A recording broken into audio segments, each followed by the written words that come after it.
Alright, we're in Buenos Aires now. This is the first time we've had the guts to take out our camera. We arrived last night, but we were still kind of feeling it out. But it seems pretty safe here. We're staying on this road, and this is a Sunday market that's pretty well known. We're in the neighborhood of San Telmo. So we literally walked out of our door this morning, and the market was set up on our street. We weren't sure exactly where it was going to be located, but it turned out it wasn't hard to find it at all. We're now looking for an ATM because we spent all of our money that we got yesterday. And it wasn't that we spent that much, it was just that the limit at the ATM was so low. So now we need to go again.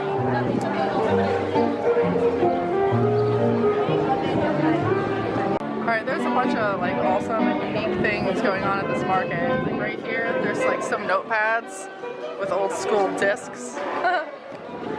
And then some old school cassettes that are turned into wallets.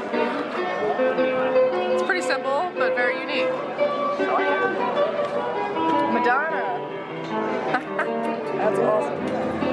Now, if you notice, they just like put a tag on it. So this is actually... That's what you did for cassettes back in the day. They also have some vinyl purses over here.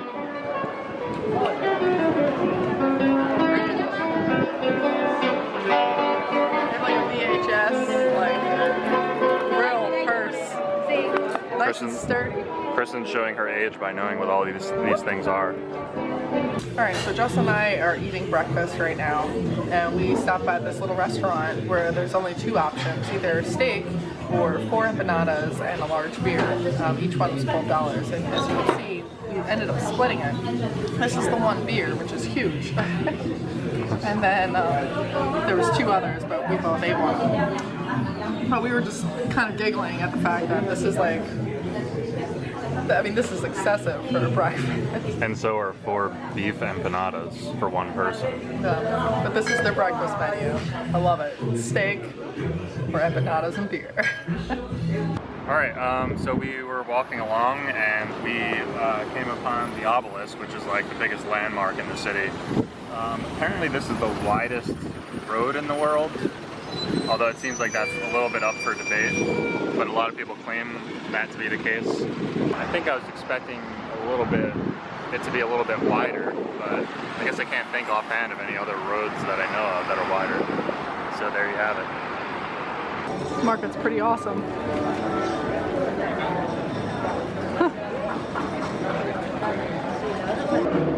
So we were trying to take a nap before we went out for dinner, but it proved to be impossible.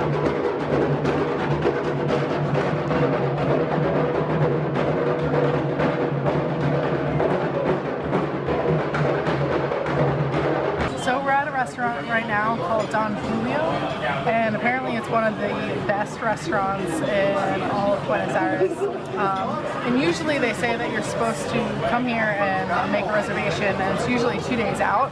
But for some reason, I guess maybe because it's Sunday, we got pretty lucky and we only had to wait like an hour or so, not a big deal.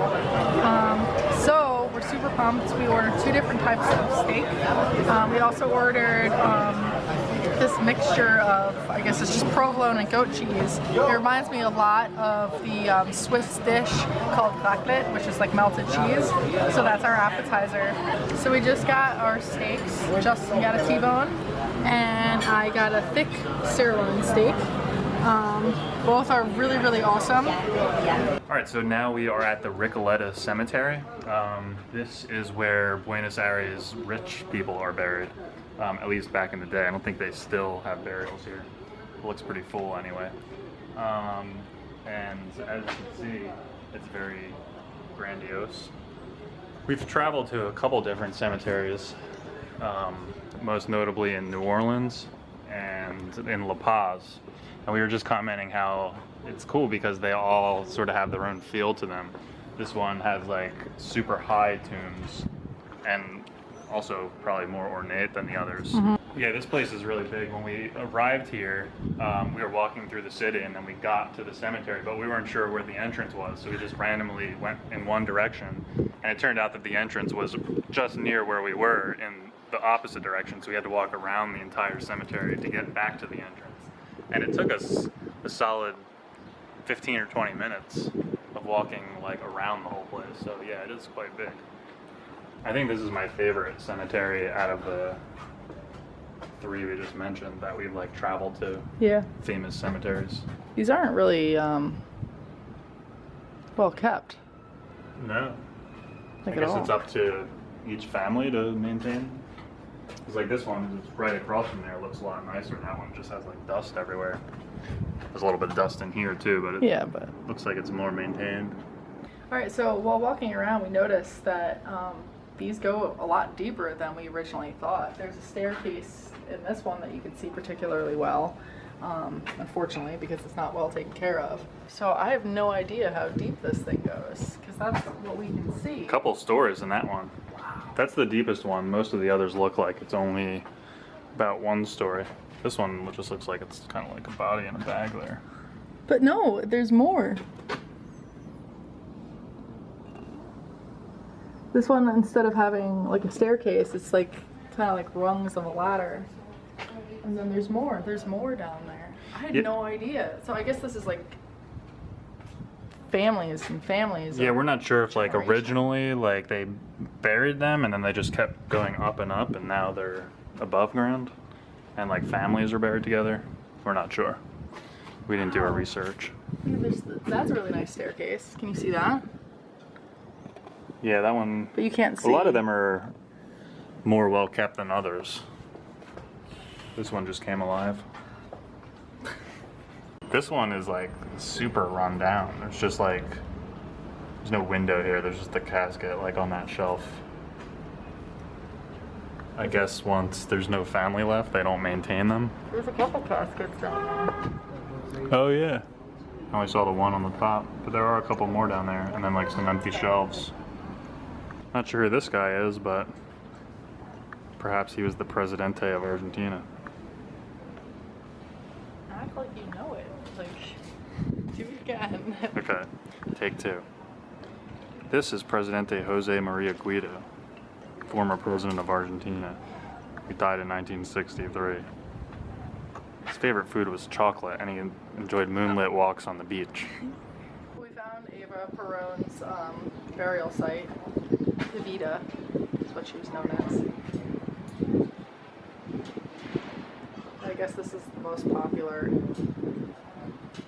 tomb that's around here. You can see by like all the flowers that people put in. When we were reading, apparently some people are really upset that someone who is like as special and as powerful as she was is like next to other people. They think that her soul can't really rest. So I guess that's something that's like disappointing to like a lot of Argentinian people. Alright, we're in Plaza de Mayo.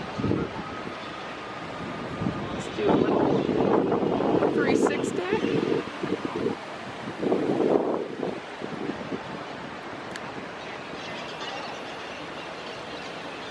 Alright, so we're now at a theater and we're going to see a tango show.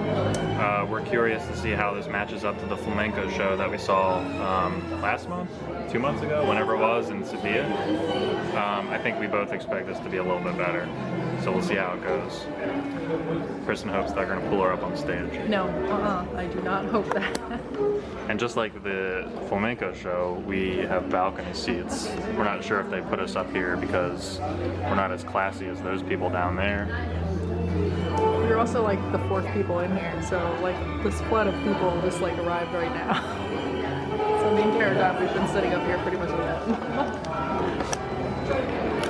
The show is supposed to have a male and female vocalist, a quartet with I think a violin, accordionist, a pianist, and a bassist, and something else. Oh, dancers. I'm just giggling at pianist. And we got free champagne and free whiskey. It's not really free, it's $90 for these tickets. Per person. Per person. Per person. But we do get free drinks.